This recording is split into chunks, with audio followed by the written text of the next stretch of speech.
আমাদের প্রধান অতিথি জনাব সাইফুল ইসলাম ফিরোজ ভাইয়ের কাছ থেকে চ্যাম্পিয়ন্স ট্রফি গ্রহণ করছে জয়পুর ফুটবল একাদশের অধিনায়ক কায়েস।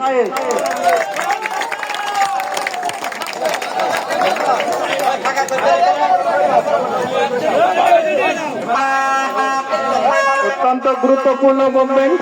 প্রধান অতিথির কাছ থেকে চ্যাম্পিয়ন্স পুরস্কার গ্রহণ করছেন জয়পুর ফুটবল একাদশ।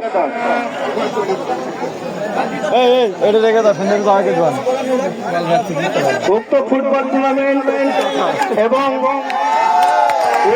পুরস্কার বিতরণী অনুষ্ঠানের সমাপ্ত ঘোষণা করবেন আজকের অনুষ্ঠানের সম্মানিত সভাপতি মনিরুজ্জামান সাগর ভাই।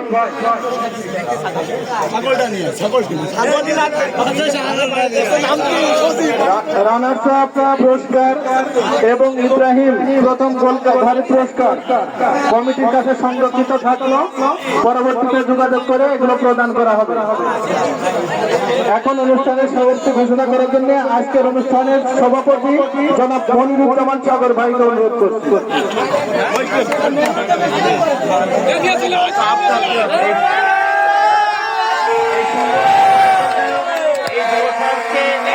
ধন্যবাদ।